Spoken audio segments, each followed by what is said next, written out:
Aleluia. Gostaria de convidar aqui o irmão Carlos. Ele vai estar orando, aleluia, entregando o pregador da noite, aleluia. Pastor Adriano estará ministrando a palavra do Senhor nesta noite.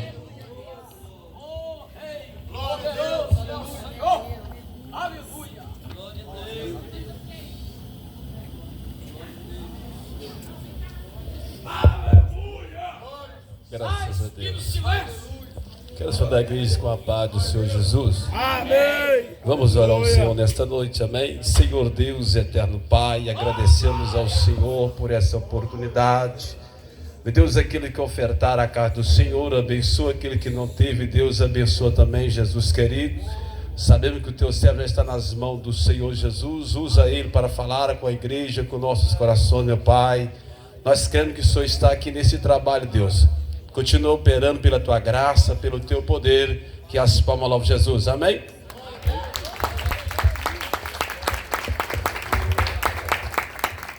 Pastor Adriano. Aleluia. Glória a Deus. Irmãos amados, com muita alegria, eu vos cumprimento com a paz do Senhor. Deus é bom e a sua misericórdia dura para sempre. Queridos, eu convido-vos a abrir comigo vossas Bíblias. Glória a Deus. Evangelho segundo escreveu Mateus, capítulo de número 8. Deus seja louvado. Evangelho segundo escreveu Mateus, capítulo de número 8. Queridos, enquanto a igreja identifica-se com o texto escolhido, eu quero desde já louvar a Deus por esta tão rica oportunidade que me foi confiada de poder cooperar com esta obra esses 2 dias. A minha alma engrandece e agradece a Deus por tamanha bondade. Quero formular agradecimentos, haja vista que é o encerramento deste trabalho. Eu quero agradecer ao pastor presidente, pastor Júnior, foi uma honra poder conhecê-lo. Quero louvar a Deus pela vida do pastor local, pastor Paulo. Deus continue lhe abençoando. Foi profético? Amém. Ao meu amigo que fez o contato, me convidou por indicação do Ademar, presbítero Elson, Deus abençoe. Os demais pastores que estão conosco, quero pegar uma carona no que o Edgleison disse, eu não sei o nome, por isso não estou citando. Mas Deus vos abençoe, bom? E Deus seja louvado na vida do cantor, meu amigo, Gerson Rufino 2. Eu gostei muito de ouvir também aquela irmã, como que é o nome dela? A irmã que cantou ali também, Deus abençoe. E também a outra canela de fogo que pregou aqui, deu uma palavra, missionária Nilza. E aí alguém aqui no púlpito diz, é minha sogra.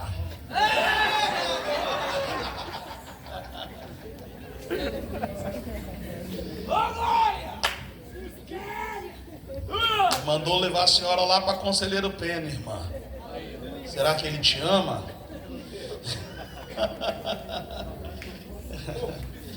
Amém. Deus abençoe, viu, irmã, sua vida. Deus continue te usando, viu? Glória a Deus. Bem, Conselheiro Pena está precisando dos canelas de fogo assim mesmo. Ó, manto. Mateus capítulo 8. O som tá bom, se permanecer assim, hoje vai embora, hein? Versículo 1 ao 4, está escrito assim: E descendo ele do monte, seguiu uma grande multidão. E eis que veio um leproso e o adorou, dizendo: Senhor, se quiseres, podes tornar-me limpo. E Jesus, estendendo a mão, tocou, dizendo: quero, ser limpo. E logo ficou purificado da lepra.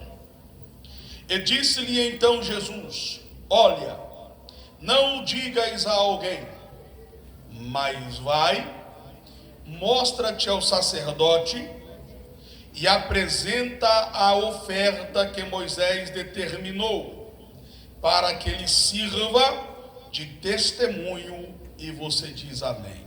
Amém. Assentai-vos, por gentileza. Eu prometo não delongar-me, até porque amanhã é segunda-feira e acho que a caravana também tem que partir daqui a pouco, né? Queridos, o texto que acabamos de ler mostra-nos o período em que o nosso Senhor Jesus estava em plena ascensão ministerial. A informação que nos é apresentada no versículo de número 1 é uma informação muito importante. Perceba que o escritor está mostrando que Jesus está em plena atividade ministerial. Ele está literalmente descendo do monte. Eu disse que ele está literalmente descendo do monte. A pergunta é: o que é que Jesus estava fazendo no monte?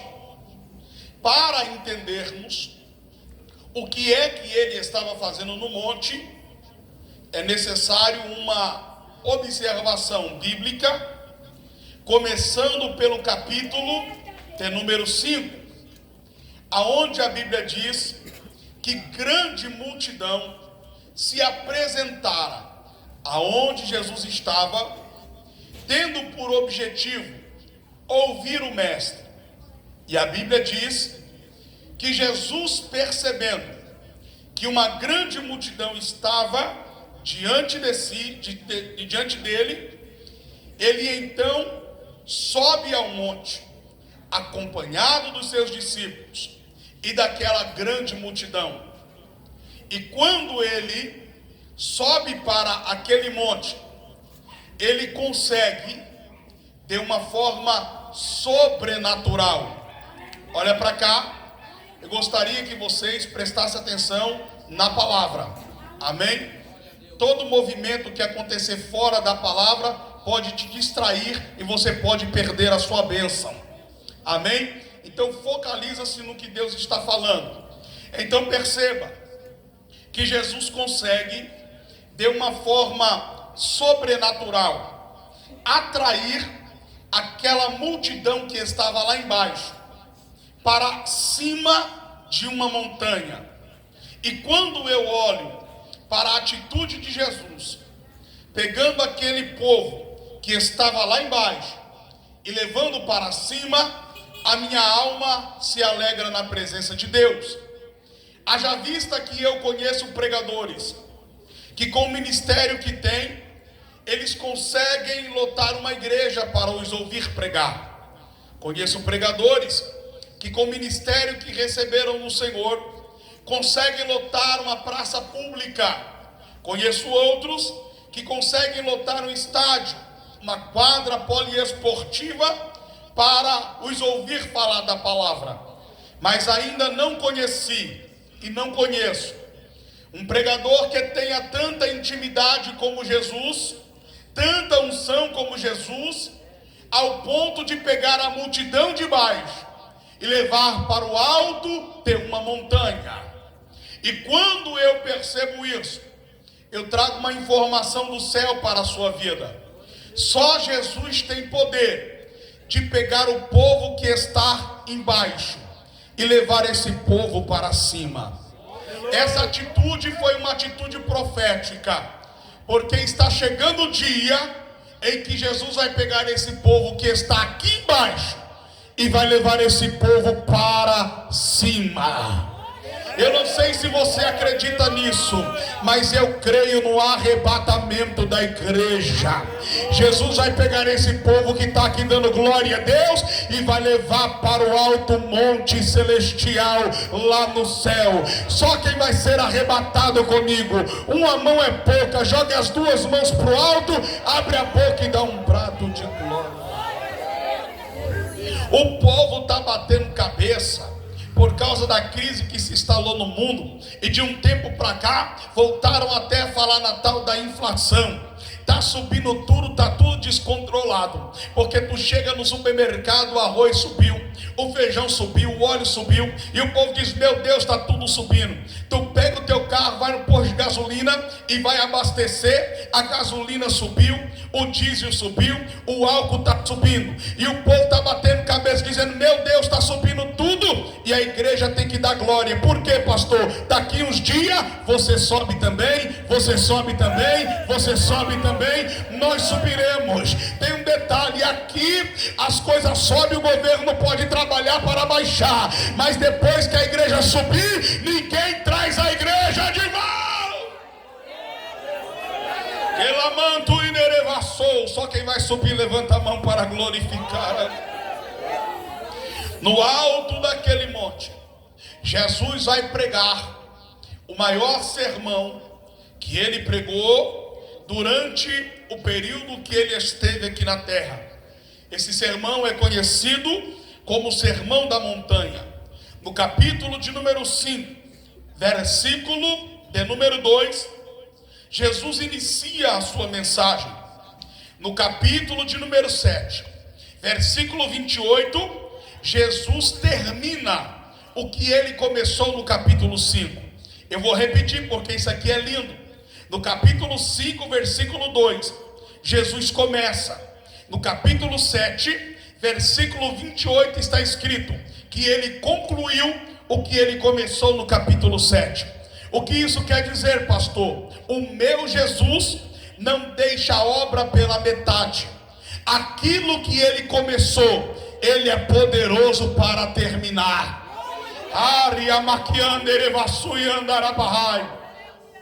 Permita-me profetizar sobre a tua vida. Se o meu Jesus iniciou uma obra na tua história, essa obra não vai ficar pela metade.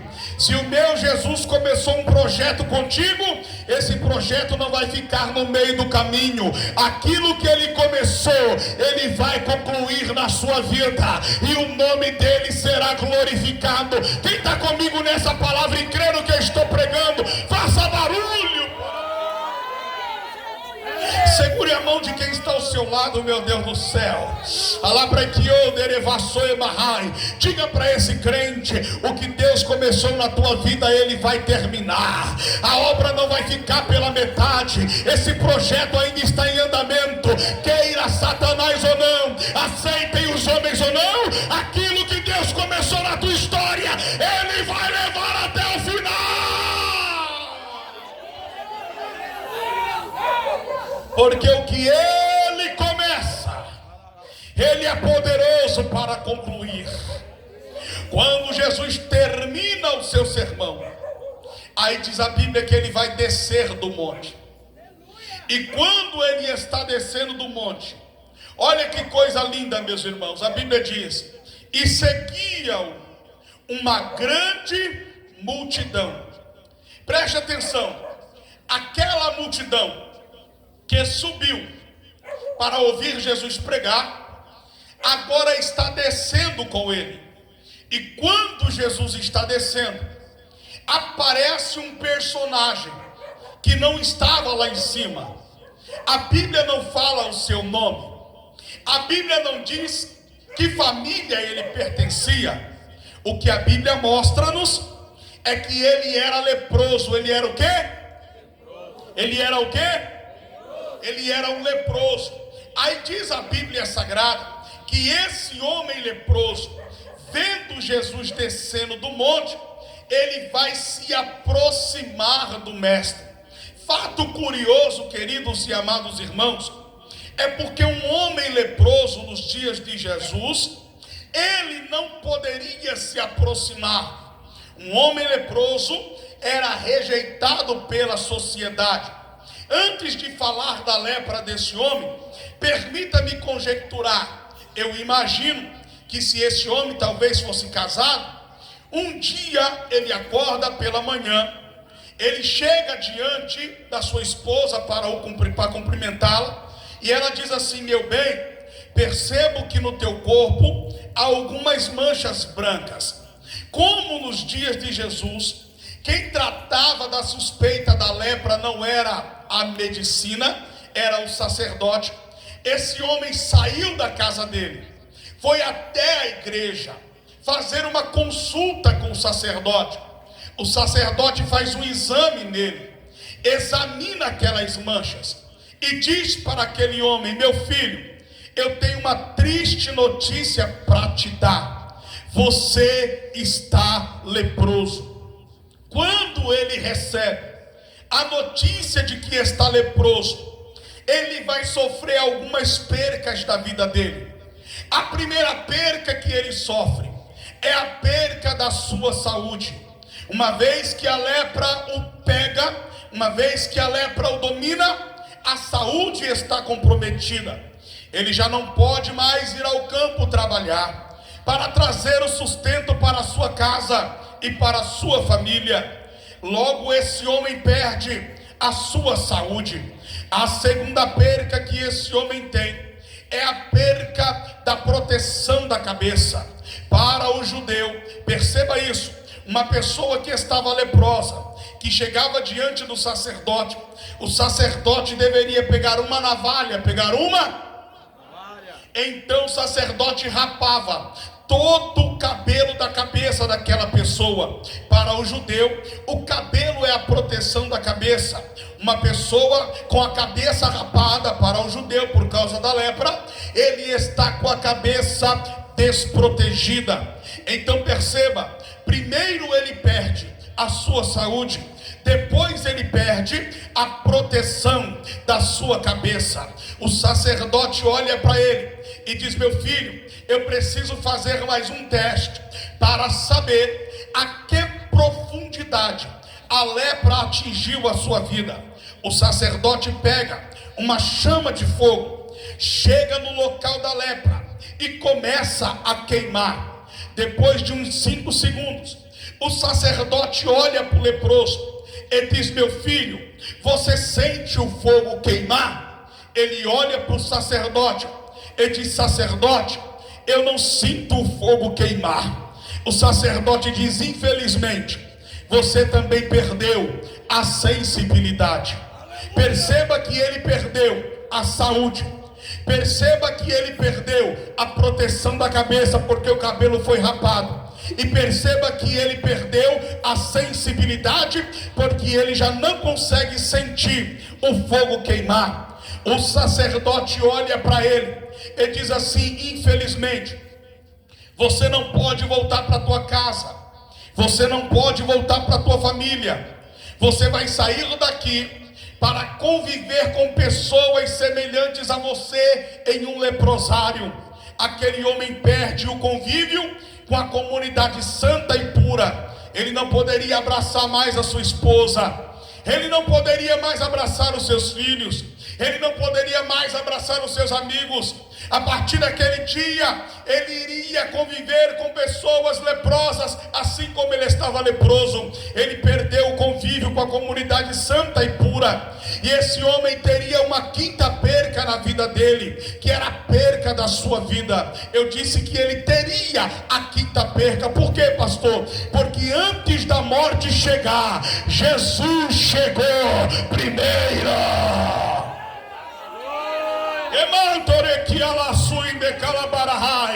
Eu vou repetir para ver se esse povo levanta a mão para dar glória. Eu disse que ele teria a quinta perca, que era a perca da sua vida.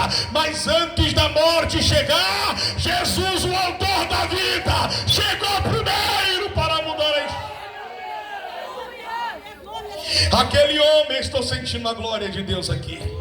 Aquele homem estava condenado à morte. Aquele homem estava vivendo um leprosário. Irmão, seja sincero, naquele tempo a lepra era algo contagiante, a lepra era algo terrível. Ninguém gostaria de cumprimentar um leproso, ninguém gostaria de assentar-se com o leproso, ninguém gostaria de conversar com o leproso. Seja sincero aqui entre nós, quem gostaria de conversar com o leproso? Deixa eu ver os corajosos. Ninguém, não é verdade? Quem gostaria de tocar a mão de um leproso? Deixa eu ver quem gostaria. Quem gostaria de abraçar um leproso? Ninguém gostaria. O povo fugia dos leprosos. A minha pergunta é: se ninguém queria conversar com o leproso, se ninguém queria abraçar um leproso, se ninguém queria assentar-se com o leproso, quem foi que pregou para ele?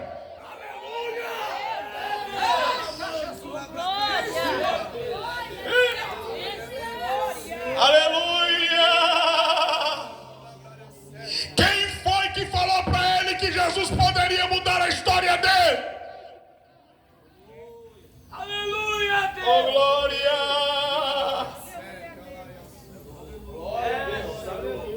Pastor Adriano, e o senhor sabe quem foi que pregou para ele? Sei. E se você der um glória a Deus gostoso, eu te conto. Sabe quem pregou para ele? Jesus. Pastor Adriano, o senhor acaba de pregar uma heresia das grandes aí agora. Isso não está na Bíblia. E se eu falar para você que está? Jesus pregou para ele? Pregou. E o senhor me prova na Bíblia? Provo. Eu disse para você, olha aqui, crente, olha aqui, eu estou sentindo Deus aqui. Eu disse para você que Jesus, no capítulo 5, ele subiu ao monte para fazer o quê? Pregar. Ele foi fazer o quê? Pregar. Deixa eu fazer uma pergunta aqui. Quem já subiu no monte alguma vez na vida, levanta a mão. Amém? E Jesus estava pregando para 5 pessoas no monte? Sim ou não? Não. Para 10? Ele estava pregando para uma grande? Jesus tinha microfone? Tinha caixa de som? Então ele tinha que pregar no gogofone. Quem aqui teve a curiosidade alguma vez de subir no monte e lá de cima do monte dar um grito? Quem já gritou lá no monte? Quando você grita no monte, o que acontece? A voz ecoa. Jesus sobe para pregar. Pega essa, crente, que eu estou sentindo Deus aqui para vontade de sair pulando aqui agora. Jesus sobe para pregar, e esse homem não poderia subir, ele estava lá embaixo. Meu Deus. E esse homem condenado à morte vem cabisbaixo, andando, sem saber o que está acontecendo lá em cima. Ele vem andando e dizendo: Deus, tem misericórdia de mim, eu sou um pobre de espírito. Quando ele pensa que ele é pobre de espírito, vem uma voz lá de cima do monte dizendo: bem-aventurado os pobres de espírito, porque deles é o reino do céu.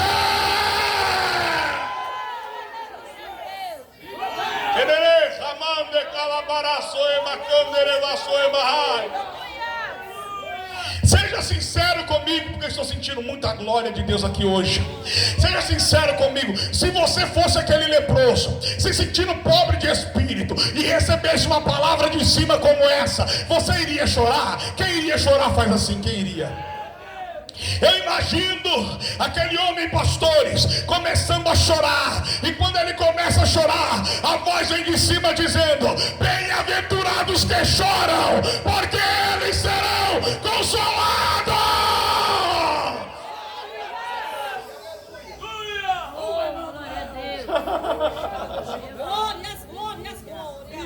Que menturiante que andará calauele rende a la soema. Porque quando os homens não tiverem uma palavra para você, fica tranquilo, Deus mandará uma palavra do alto para a tua vida.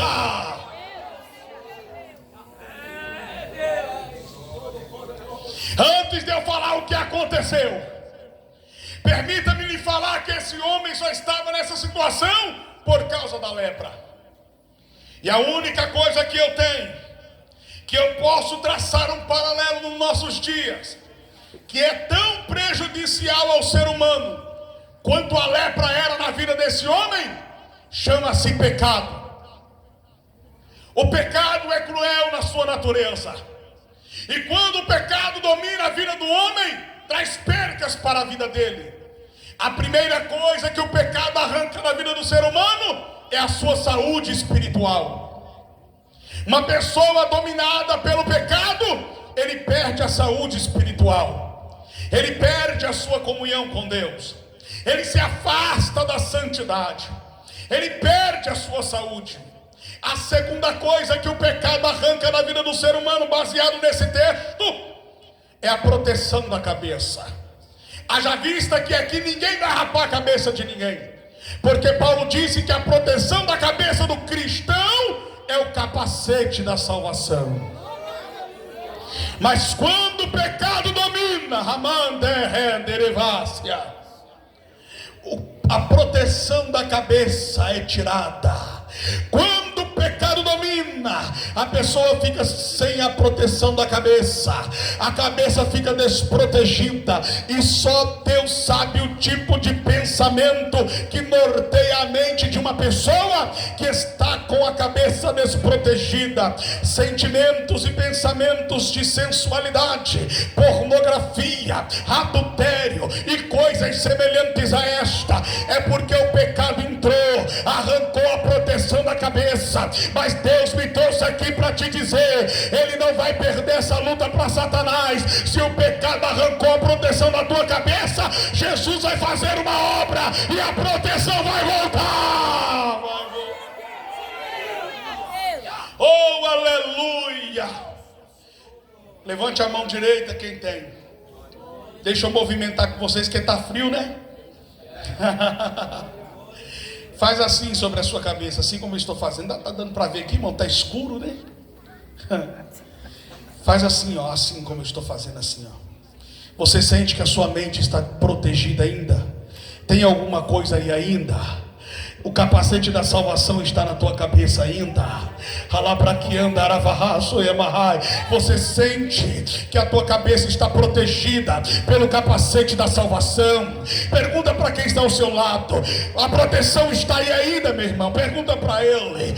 Se está aí ainda, abre a tua boca santa agora. Se está aí ainda a proteção da cabeça, dá um brado de glória a Deus aqui essa noite.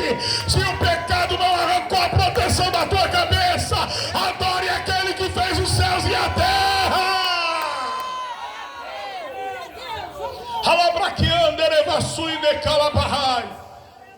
Eu disse para a igreja que a terceira coisa que a lepra arrancou daquele homem foi a sensibilidade. E o pecado também arranca a sensibilidade da vida do homem. Quando o ser humano, olha para cá, quando o ser humano é dominado pelo pecado, ele perde a sensibilidade. Eu disse aos irmãos, olha para cá, eu disse aos irmãos que o sacerdote acendia uma chama e começava a queimar no lugar da lepra, e perguntava para o leproso: você sente o fogo queimar? É bem verdade que hoje quem queima não é o sacerdote, o fogo está na mão do Espírito Santo. Vou repetir: o fogo está na mão do Espírito Santo. E o Espírito Santo está queimando as nossas vidas aqui essa noite. E o Espírito Santo está perguntando para cada crente: e aí, você sente o fogo queimar? Você sente o fogo queimar? Você sente o fogo queimar? Segure a mão de quem está ao seu lado e pergunta para ele: e aí, você sente ainda? Você ainda sente o fogo queimar? Você ainda dá glória a Deus? Você ainda fala em línguas estranhas? Você ainda sente um arrepio pelo corpo? Você ainda diz aleluia? Você ainda levanta a sua mão santa para adorar ao Senhor? Você ainda é crente pentecostal? Você ainda fala em línguas estranhas? Você ainda vê anjos descendo e anjos subindo? Você ainda tem visão de Deus? Ou o pecado arrancou a tua sensibilidade? Porque gente que perdeu a sensibilidade e não consegue mais derramar uma lágrima na presença do Mestre. Consegue chorar assistindo novela. Consegue chorar assistindo filme. Assistindo Titanic, chora que é uma beleza. Coitado do Jack. Mas vem para a presença de Deus e não consegue derramar uma lágrima. Deus vai te pegar essa noite aqui e vai sacudir a tua alma.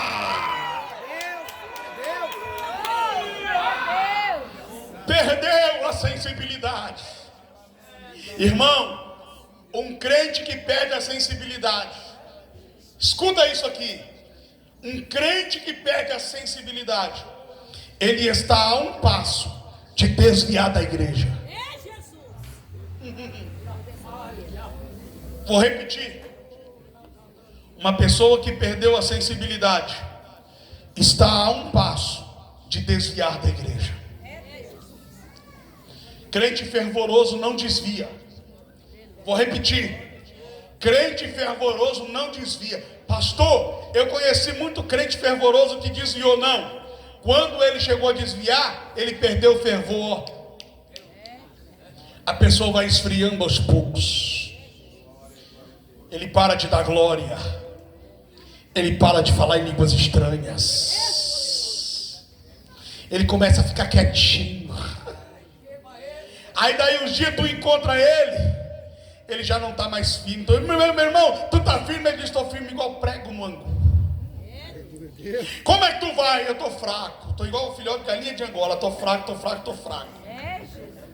Daqui a pouco você olha para ele perde o convívio com a comunidade santa e se desvia e vai conviver com outros leprosos. Aí você diz, irmão, o que aconteceu com você? Tu estava tão firme um tempo atrás e agora você está no mundo. Aí ele começa a arrumar desculpa para justificar o porquê que ele saiu da igreja. Aí ele diz assim, sabe por que eu desviei? Não, porque não tem aquele pastor lá, sei, ele olhou torto para mim. Não tem aquele obreiro do bigode, sim, ele olhou para mim de uma forma tão estranha que o bigode chegou a tremer. Não tem a irmã no centro de oração, sei a fulana de tal, sei, ela falou mal de mim, por isso que eu desviei. Meu filho, olho torto não arranca ninguém da presença de Deus. Bigode tremendo não pode te arrancar da presença de Deus. Fofoca não pode te tirar da presença de Deus. A única coisa que arranca o homem da presença de Deus é o pecado. Saiu porque ficou leproso.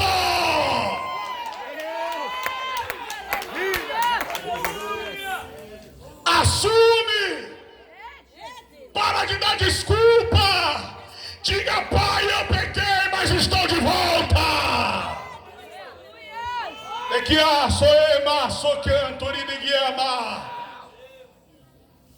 se não der para dar aleluia, diga aleluia, mas fala alguma coisa aí.